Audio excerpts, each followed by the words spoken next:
Good evening, everyone. My name is Birdman, and welcome back to Minecraft.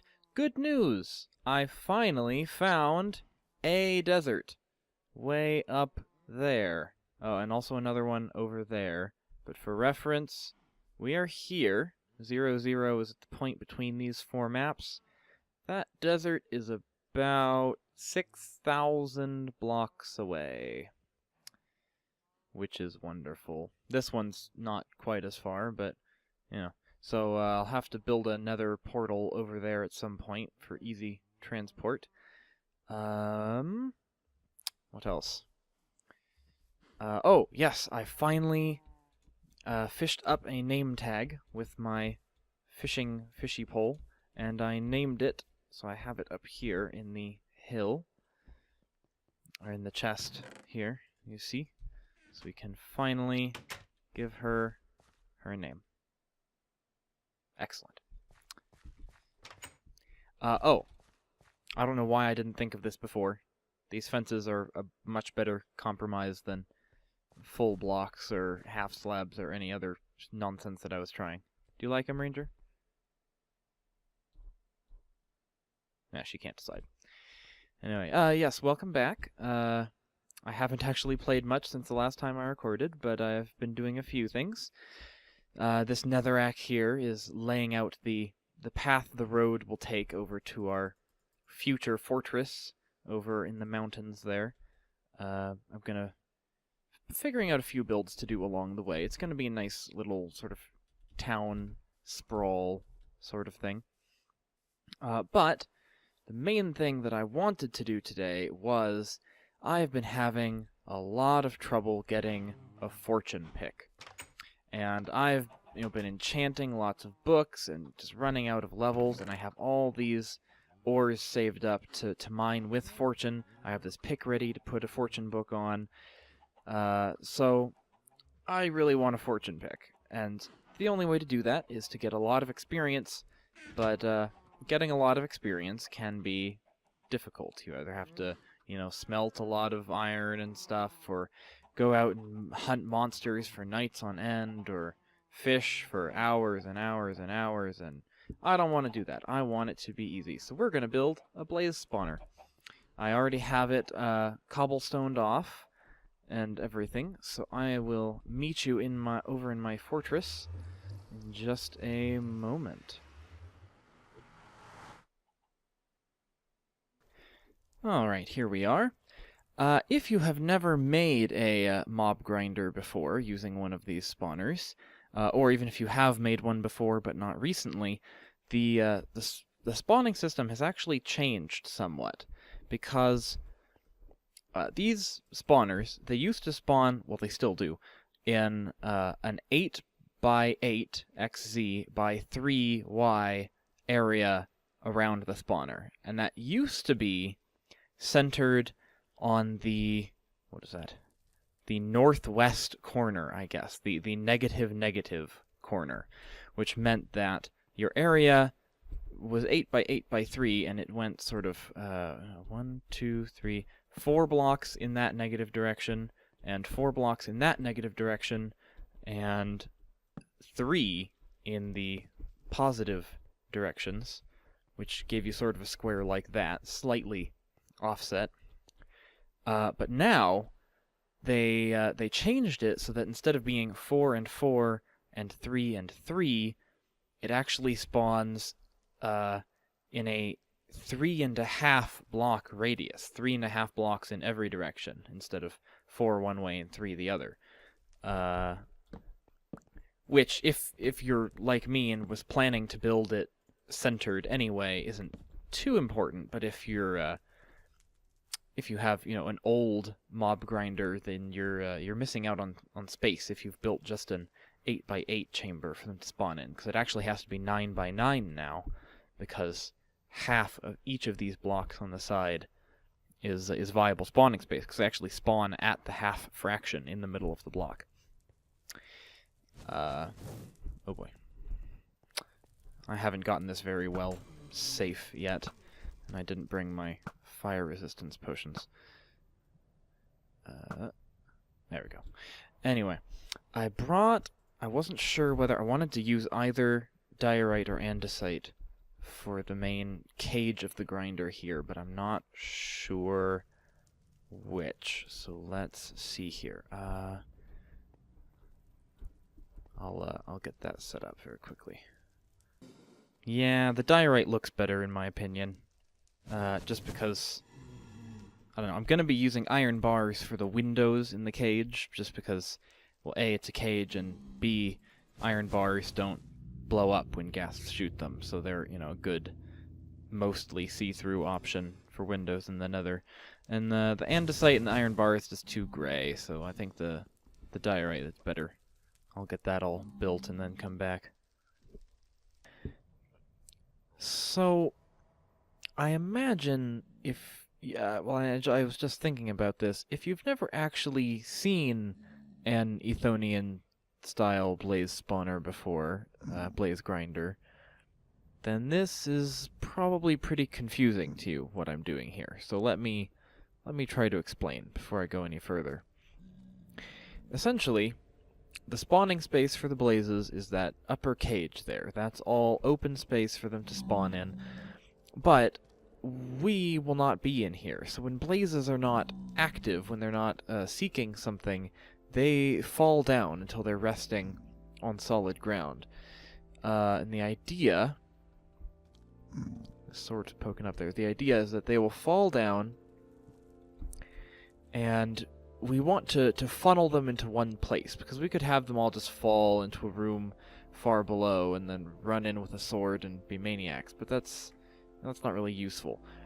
So they fall down, and you have these rings of pressure plates and pistons hooked up.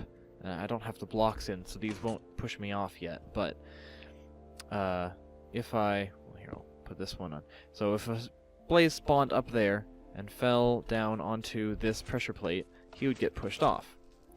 And you have the uppermost ring of pistons, and then you have another ring here that I'm just starting, so they get pushed off, and then they get pushed, and they get pushed, and it funnels them down continuously until they are in, I believe, because this is odd, yeah, they get into just a 1-by-1 point.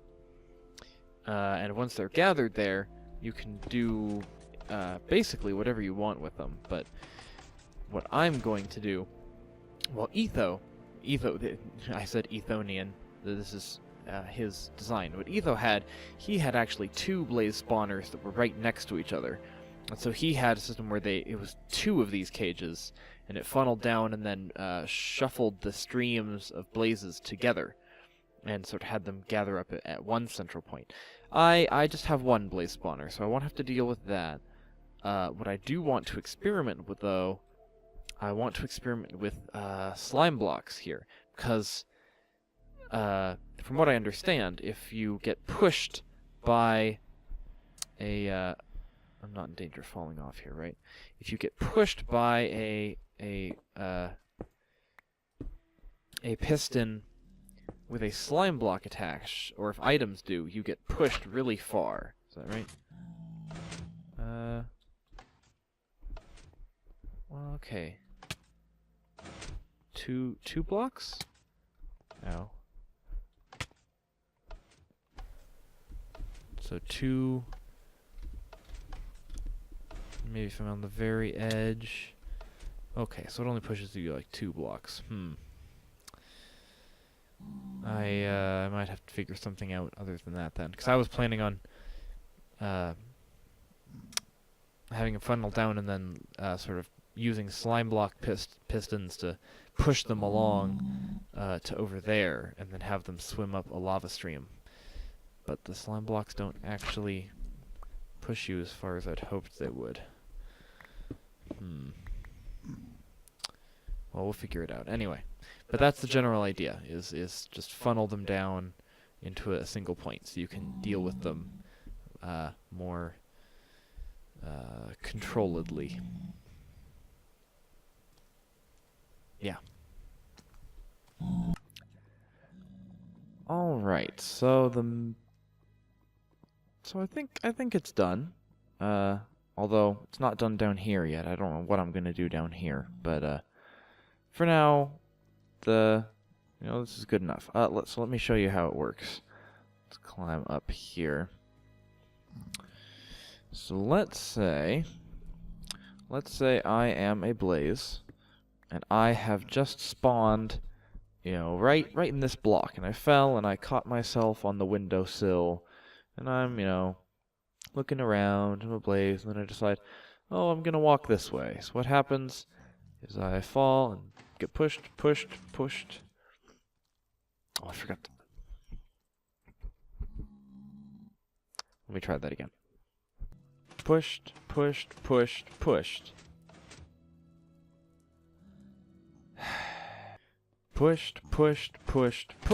There we go. Okay. And then, theoretically, since the blazes have nothing else to do, they all end up just collecting right down here. And then from here, we can either move them, you know, across and then back up and collect them up there somewhere, or just keep them down here for now and build some ghast safety walls, or, you know, whatever. It's probably ready for me to open them up, actually. Let me see.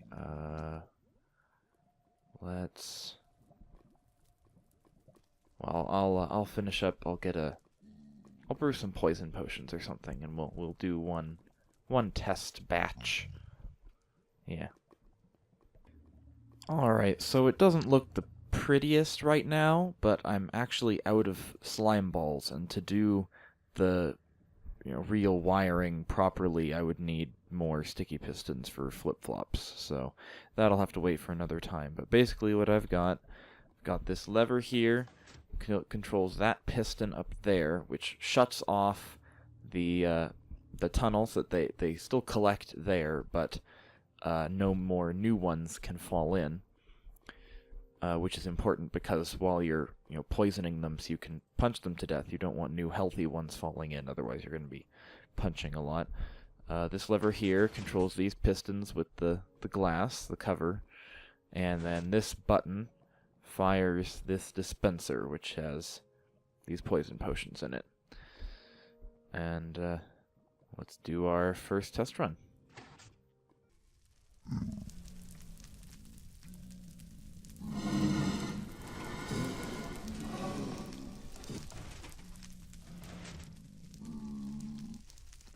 Alright, we've got a fair few down there now. I've been idling in that little hole.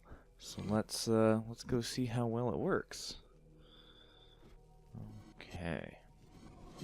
Oh boy. Alright, how many we got there?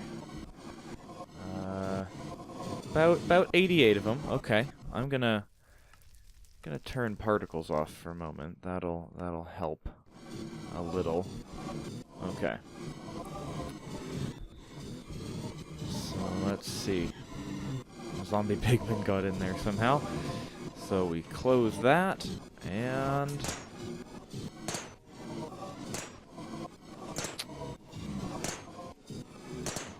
hopefully that deals enough damage. I just realized something.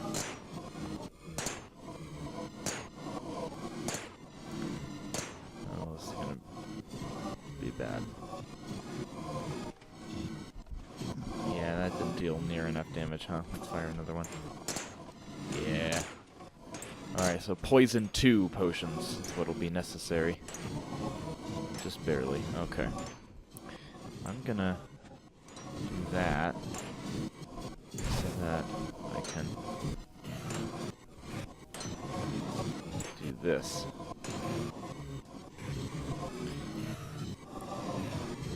Ideally, eventually, I will have a second dispenser that fires a potion of harming that just kills them all. But, like I said, I was out of sticky pistons, so I didn't want to do the rest of the wiring. Oh, I'm punching the... Really? The zombie pig... Oh, are zombie pigmen immune to poison? Well, that was fascinating. Apparently zombie pigmen are immune to poison, so that's something worth keeping in mind. Yeah, this is not the most ideal setup here. Just, come on. Finish dying.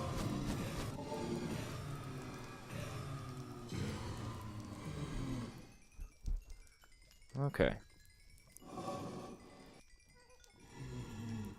But that was a fair bit of experience, so, you know, proof of concept at least. Yeah, that wasn't really set up very well.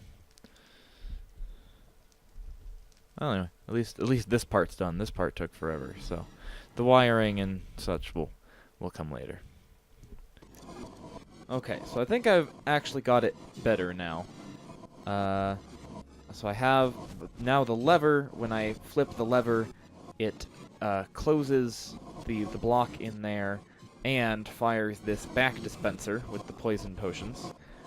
And then the button fires the bottom dispenser still, but that fires a harming potions, which should work better. Let's see, there's about 130 of them here. Let's see how well this goes.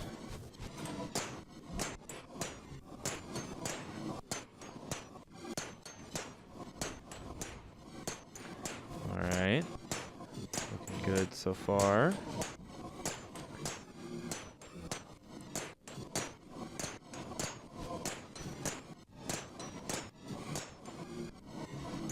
And perfect. Does that not give you experience anymore?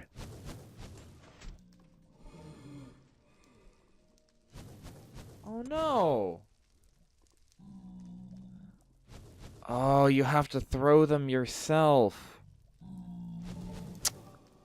Oh. Well, shoot. Alright, I'll remember that next time. Alright, let's try this again. I've got the harming potions in my inventory this time.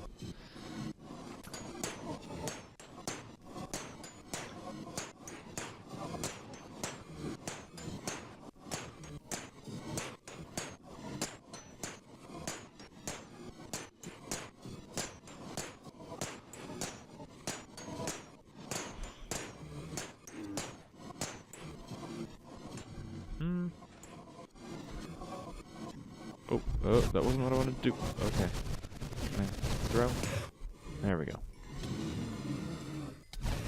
Oh, some of them are still alive. Alright.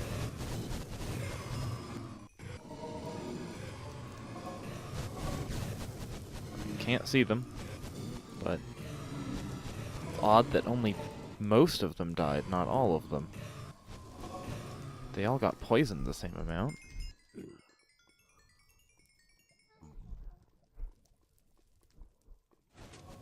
Huh.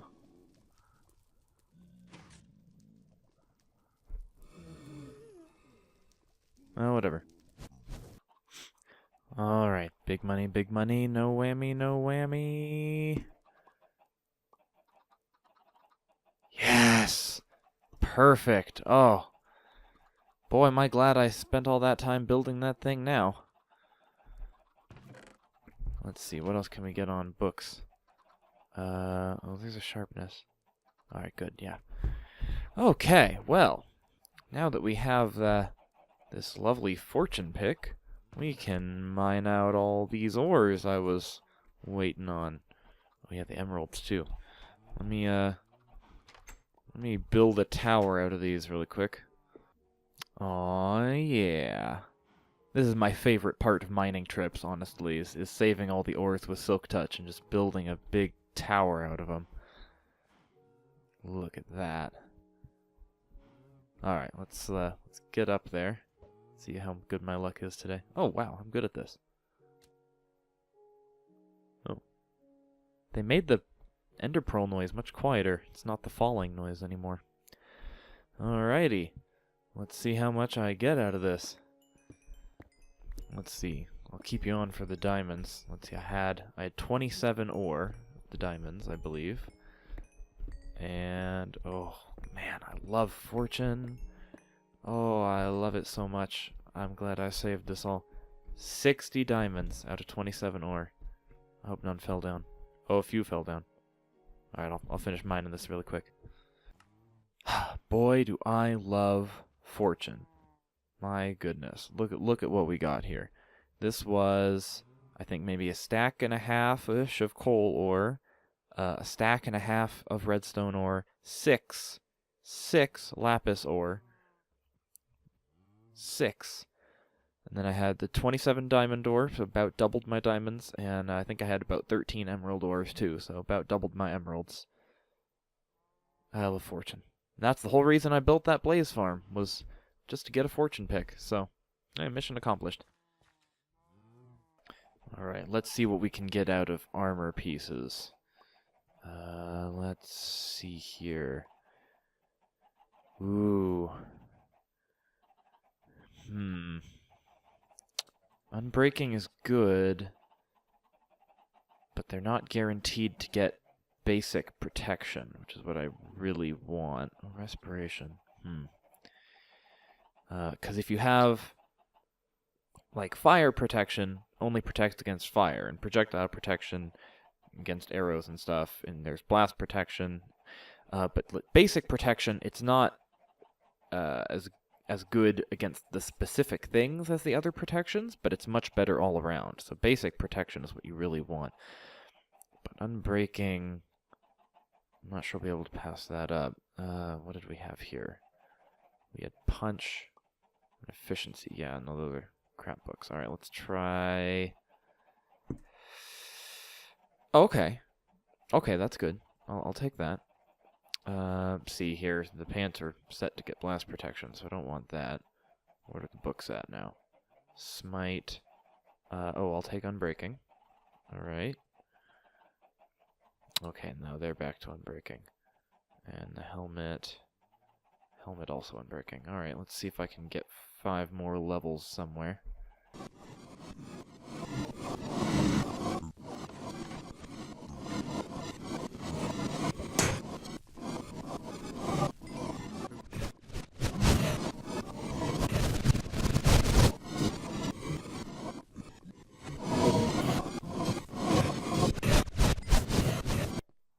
Alright, well, I feel like we made good progress today. We got our fortune pick, which was basically all we wanted out of making that mob grinder. We wanted a fortune pick, or I wanted a fortune pick, I guess I should say.